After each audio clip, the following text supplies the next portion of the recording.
മനസ്സിലായില്ലേ? എന്നാ ഞാൻ പോയിട്ട് പിന്നെ വരാം. അയ്യോ മനസ്സിലായി, ഇങ്ങോട്ട് വന്നേ. അല്ല പിന്നെ മനസ്സിലായില്ലെന്ന് പറഞ്ഞത്? അത് ഞാനൊരു അതിശയോക്തിക്ക് വേണ്ടി പറഞ്ഞല്ലേ. ഓ അതിശോക്തി പോലും. പണ്ട് പഠിക്കുന്ന സമയത്ത് പ്രോഗ്രസ് റിപ്പോർട്ടിൽ അച്ഛന്റെ പേര് ഋഷി എന്ന് എഴുതാൻ അറിയാൻ മേലാത്ത ഇവള് താടിയും മുടിയും നീട്ടി വളർത്തിയ ഒരു മാമന്റെ പടം വരച്ചു വെച്ചിട്ട് അന്ന് അവിടെ നിന്ന് ഇറങ്ങി ഓടിയവളാണ് ഇവള്. അവള് പറഞ്ഞു കേട്ടോ അതിശോക്തി എന്ന്. ഞാൻ ആ ചൊക്ലി കടലിന്റെ ഇടവഴി കയറി വന്ന്. അല്ല എന്നിട്ട് അവിടെ പട്ടി കുരക്കണേന്ന് കേട്ടില്ലല്ലോ. പട്ടി എങ്ങനെ കുരയ്ക്കാനാ? പട്ടിയുടെ 2 ചുണ്ടിലും ഞാൻ സ്റ്റാപ്ലർ വെച്ച് തിങ്കളാഴ്ച അടിച്ചു വെച്ചിരുന്നു. സിന്ധു, എന്തോ എന്റെ സ്വഭാവത്തിൽ എന്തെങ്കിലും ഒരു മാറ്റം തോന്നുന്നുണ്ടോ? എന്തെങ്കിലും ഒരു മാറ്റം? ഇല്ല, അയ്യോ ഇത് നിനക്കുള്ളതല്ല, ഇതാണ് ഗോൾഡ് ഫിഷ്. ഇതെന്തിയാ? ഇവന് 2 ദിവസമായിട്ട് ഭയങ്കര അഹങ്കാരം. ഇന്ന് തന്നെ ഇവനെ ഒരു സ്വർണ്ണക്കടയിൽ കൊണ്ടുപോയി ഉരച്ചു നോക്കണം.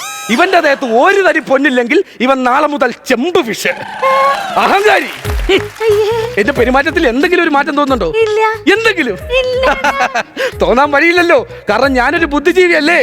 അല്ലടാ, ഈ ബുദ്ധിയുടെ ഇൻഷ്യലാണോ ജീവി? ബുദ്ധിയുടെ ഇൻഷ്യലാണോ ജീവി? ഒരു മിനിറ്റ്, ഞാനൊന്ന് കുറിച്ചെടുത്തോട്ടെ. ബുദ്ധിയുടെ ഇൻഷ്യലാണോ ജീവി? എന്താടാ ഇത്? നീ കത്തിച്ചു കളയണം. ഒരു കാരണം വെച്ചാലും കുഴിച്ചിടരുത്. അത് കിളുത്ത് വരും. കിളുത്ത് വന്നാൽ ഇതുപോലുള്ള സാധനങ്ങൾ ഇനി നിന്റെ വായിന്ന് വീഴ് തിന്തു. അതുകൊണ്ട് അത് കത്തിച്ചു കളഞ്ഞാ മതി.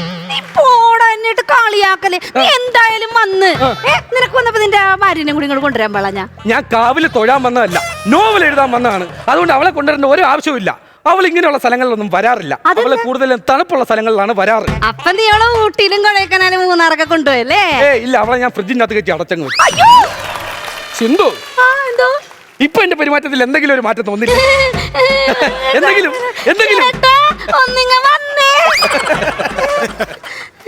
ഈ അരി ഒന്ന് വന്നോ നോക്കിയേ. നീ പറഞ്ഞിട്ടോ എന്റെ കയ്യിൽ തവിയാണോ?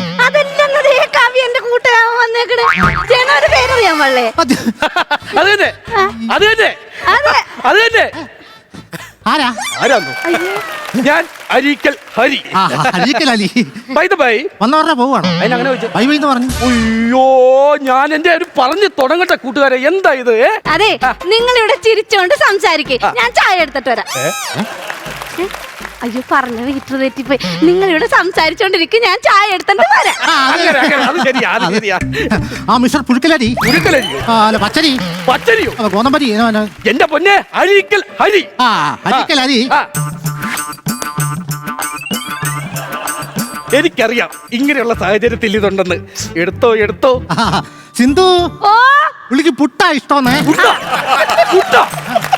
സോറി, ഇപ്പൊ കത്തി. എടുത്തോ. സിന്ധു, പുള്ളിക്ക് അരക്കഷ്ണം പുട്ട് മതിയാ? അരക്കഷ്ണം പുട്ട. കാൽക്കഷ്ണം പുട്ട് എന്നിട്ട് എന്നെ പറ്റിക്കാനുള്ള പരിപാടിയാ. എനിക്ക് വേണ്ട. ആണ്ട്രാ, ഒരു പെഗ് അടിക്കാൻ കൊടുത്തപ്പോ വേണ്ടെന്നോ? അയ്യോ മിസ്റ്റർ, 1989 ഞാൻ നൂൽബന്ധമില്ലാതെ എഴുതിക്കൊണ്ടിരുന്ന സമയം. എല്ലാരും അങ്ങനെയാണോ? എഴുത്തുകാരെല്ലാം? അയ്യേ, എന്റെ നോവലിന്റെ പേര് പറഞ്ഞ നോവലിന്റെ പേരാണോ? നൂൽബന്ധമില്ലാതെ. അവിടുന്ന് ഞാൻ എഴുതി, എനിക്ക് ബോറടിച്ചു.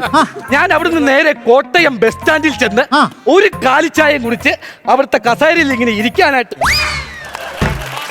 അവിടുന്ന് ബോറടിച്ചു. ഞാൻ നേരെ മുണ്ടക്കയം പാഞ്ചാലി വീട്ടിലേക്ക് പോയി. അവിടെ ചെന്ന് ഒരു ചായയും കുടിച്ച് അവിടുത്തെ കലിങ്ങിന്റെ മൂട്ടിൽ വന്ന് ഇങ്ങനെ ഇരിക്കാനായിട്ട് ഇങ്ങനെ വന്ന് അവിടുന്ന് ബോറടിച്ചു. ഞാൻ നേരെ ബാംഗ്ലൂരിൽ ഒരു മുനിസിപ്പൽ പാർക്കിൽ ചെന്നു. അവിടെ കുട്ടികളെ കണ്ട് കുറച്ച് കപ്പലണ്ടി കുറച്ച് അവിടെ വന്ന് ഇങ്ങനെ ഇരിക്കാനായിട്ട് ഇങ്ങനെ പോട്ട കോപ്പ് കുറെ നേരമായി നീ ഉണ്ടാക്കുന്നു. ഒരു കാര്യം നീ മനസ്സിലാക്കണം. എടാ, പച്ചയായ ജീവിതം, പച്ചയായ ശൈലിയിൽ, പച്ചയായ രചനയിൽ മനുഷ്യരിലേക്ക് എത്തിക്കുന്ന ഒരു പച്ചയായ മനുഷ്യനടാ ഞാൻ. ചായ. അയ്യോ, അവന് ചായ കൊടുക്കണ്ടേ? അവൻ പച്ചവെള്ളത്തിന്റെ ആളാളി. അയ്യോ, അതെ, നിങ്ങൾ എന്തിനാ ഇവിടെ നിൽക്കണം? അവൻ അവിടെ ഇരുന്ന് എഴുതട്ടെ, നമുക്ക് അപ്പുറത്തോട്ട് പോവാ. എടാ, നിനക്ക് ഏകാന്തതല്ലേ വേണ്ട? നീ ഇരുന്നെഴുതങ്ങട്. ഒരു മീറ്റിംഗ് സിന്ധു. എടാ, നീ എന്തിനാടാ മഞ്ചട്ടി വരുന്നത്? നീ പോടാ. കട്ടൻ ചായ എടുത്തിട്ട് വാ. സിന്ധു, എന്റെ നോവലിലെ കഥാപാത്രങ്ങൾ ജീവൻ കൊടുക്കണമെന്ന് എനിക്കൊരാഗ്രഹം. അതുകൊണ്ട് എന്റെ ഏറ്റവും പുതിയ നോവൽ അതിലെ സ്റ്റെല്ലയായി നീ ഒന്ന് അഭിനയിച്ച് കാണിക്കണം. വിൻസെന്റ് ആയി ഞാൻ കിടക്കും. പണ്ട് നടത്തറ LP സ്കൂളിൽ ബെസ്റ്റ് ആക്ട്രസിനുള്ള സ്റ്റീൽ ഗ്ലാസും മേടിച്ച് സിന്ധു നടന്നു പോകുമ്പോൾ ഞാനാണ് അവിടെ നിന്ന് കൈയടിച്ചത്. അപ്പൊ അതങ്ങ് ഏറ്റ്. സ്ക്രിപ്റ്റ് തരാം. അത് വായിച്ചു പഠിച്ചു. നമുക്ക് തുടങ്ങാം. ഓക്കെ. പണ്ട് ഡിസംബറിലെ ഒരു മഞ്ഞുള്ള രാത്രിയിൽ ഊട്ടിയിലെ ഗ്രീൻ വാലി റിസോർട്ടിൽ നമ്മൾ 105 റൂമിൽ ജീവിതം ആരംഭിക്കുകയായിരുന്നു. അപ്പോൾ അവിടെ 2 കാലിച്ചായയുമായി ഒരു റൂം ബോയ് വന്നിങ്ങനെ നടന്നു വന്നു. അവിടെ എങ്ങാനും വെക്ക് കൂട്ടുകാരാ. പിന്നെ അവിടുന്ന് അപ്രതീക്ഷിതമായാണ് ഞാൻ അറിഞ്ഞത് നീ 5 മാസം ഗർഭിണിയായിരുന്നുവെന്ന്. പക്ഷേ നമുക്ക് ആ കുഞ്ഞിനെ നശിപ്പിച്ച് കളയാം. പറ്റില്ല വിൻസെന്റ്, പറ്റില്ല. ഈ കുഞ്ഞിനെ നശിപ്പിക്കാൻ ഞാൻ സമ്മതിക്കില്ല. കാര്യം എന്റെ ഭർത്താവ് ഒരു മണ്ണുണ്ണിയായിരിക്കും. എന്റെ താളത്തിനകത്ത് തൊള്ളുന്ന വെറും മണ്ണുണ്ണി. പക്ഷെ നിങ്ങളുടെ ചോരയിൽ പിറന്ന ഈ കുഞ്ഞിനെ നശിപ്പിക്കാൻ ഞാൻ സമ്മതിക്കില്ല. ഞാൻ ഈ കുഞ്ഞിനെ വളർത്തും. അയാളുടെ മകനായിട്ട് ഞാൻ വളർത്തും. പക്ഷെ എനിക്ക് ഒരു അനുവാദം തരണം. ആ കുഞ്ഞിനെ മാറി നിന്ന് കാണാനുള്ള ഒരു അവകാശം നീ എനിക്ക് തരണം. അന്ന് ദൂരെ മാറി നിന്ന് കണ്ടിട്ട് പോയിക്കോളൂ. പോകാതെ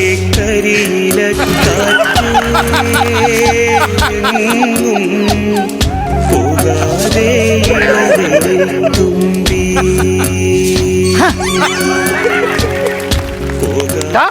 നീ എന്നെ കാണിക്കുവാ? ഞാനെല്ലാം കേട്ടു. അവരെല്ലാം കേട്ടെന്ന്. എങ്ങനെയുണ്ട്? നിനക്കുള്ളത് ഞാൻ തരാം. മാറ്. അപ്പോൾ ആ തണുത്ത വെളുപ്പാങ്കാലത്ത് നീ ആ ഹോട്ടലിൽ ഉണ്ടായിരുന്നു അല്ലേ? നീ 5 മാസം ഗർഭിണിയായിരുന്നു അല്ലേ? ഇത് പിടി. നിങ്ങൾക്കല്ല, നിന്റെ കുഞ്ഞിന് കൊടുക്ക. നിങ്ങൾ എനിക്ക് സന്തോഷമായിട്ട് ജീവിച്ചോ. സ്വർഗത്തിലെ കട്ടുറുമ്പായി ഞാൻ ഇനി ഉണ്ടാവില്ല. ഞാൻ പോണു. ഹലോ കുട്ടികാരാ, അതെന്റെ കഥാപാത്രമാണ്. ഇവിടെ ഗർഭപാത്രത്തെ കുറിച്ച് പറയുമ്പോൾ നിന്റെ കഥാപാത്രം മിണ്ടിപ്പോകല്. എന്റെ ചേട്ടാ, ഇത് അവന്റെ കഥയാണെന്ന്. ചേട്ടനല്ലോ, മണ്ണുണ്ണി. എന്തോ കഥയാണെന്ന്. ഇത് കണ്ട സ്ക്രിപ്റ്റ് ഒക്കെ എഴുതി വെച്ചേക്കണ. അവര് ഭ്രാന്ത്. അവര് പറഞ്ഞാ മനസ്സിലാവുമല്ലോ. അഭിനയിച്ചതാണെന്ന്. അതെയാണോ? എന്താണ്? സാമ്പാർ അടുപ്പായിരിക്കുക. എന്റെ പൊന്ന് സിന്ധു, എനിക്കൊന്ന് മനസ്സമാധാനത്തെ എഴുതണം. ഒന്ന് സമാനം തരുമോ? നീ എഴുതിക്കോ. ഞങ്ങൾ ശല്യപ്പെടുത്താൻ പറ്റില്ല. നീ എഴുതിക്കോ. എന്തൊരു പാടെന്ന് പറ എന്റെ അയ്യപ്പ. എന്റെ കഥാപാത്രം വിൻസെന്റ് ഗോളിയാറിൽ നിന്ന് എറണാകുളത്തേക്ക് വണ്ടി കയറുന്നു. അവിടെ റെയിൽവേ ട്രാക്കിൽ ഒരു മൃതദേഹം. വിൻസെന്റ് ആ മൃതദേഹത്തെ തുറച്ചു നോക്കി. വിൻസെന്റിനെ തുറച്ചു നോക്കി. പെട്ടെന്ന് തോളിലേക്ക് ഒരു കൈ അപ്രതീക്ഷിതമായി വരുന്നു. എന്താ? ചൂടുവെള്ളം കൊണ്ടുവന്നാ ഇവനെ തല്ലിയടി. ഞാൻ നിന്നോട് പറഞ്ഞായിരുന്നു എനിക്ക് എഴുതാൻ നേരത്തെ സമാധാനം വേണം. ഇങ്ങനെയാണ് എനിക്ക് ഇവിടെ എഴുതാൻ പറ്റത്തില്ല സിന്ധു. നമ്മുടെ വീട്ടിൽ വന്നിട്ട് അവൻ എന്നെ തല്ലല്ലേ. അങ്ങനെ വിൻസെന്റ് 10 പൈസ കൊടുത്ത് ഒരു വലിയ മന വാങ്ങുന്നു. ആ മനയിൽ ദുരാത്മാക്കളും പ്രേതബാധകളും എല്ലാം നിറഞ്ഞിരിക്കുന്നു. അങ്ങനെ ഒരു ദിവസം രാത്രി ചെല്ലുമ്പോൾ ദുരാത്മാവിനെ കണ്ട് ചോദിക്കുന്നു, ആരാടാ മുഖം മൂടി വെച്ചവരെ? എന്തിനു വന്നു? ഞാൻ റേഷൻ കാർഡ് എടുക്കാൻ വേണ്ടി വന്നാണ്. അപ്പൊ ഇന്ന് എന്തെങ്കിലും മണ്ണെണ്ണ കിട്ടത്തില്ലെന്ന് പറഞ്ഞു. അതുകൊണ്ടാണ്. സത്യം പറഞ്ഞില്ല, നിന്നെ ഞാൻ വെടിവെച്ചില്ല.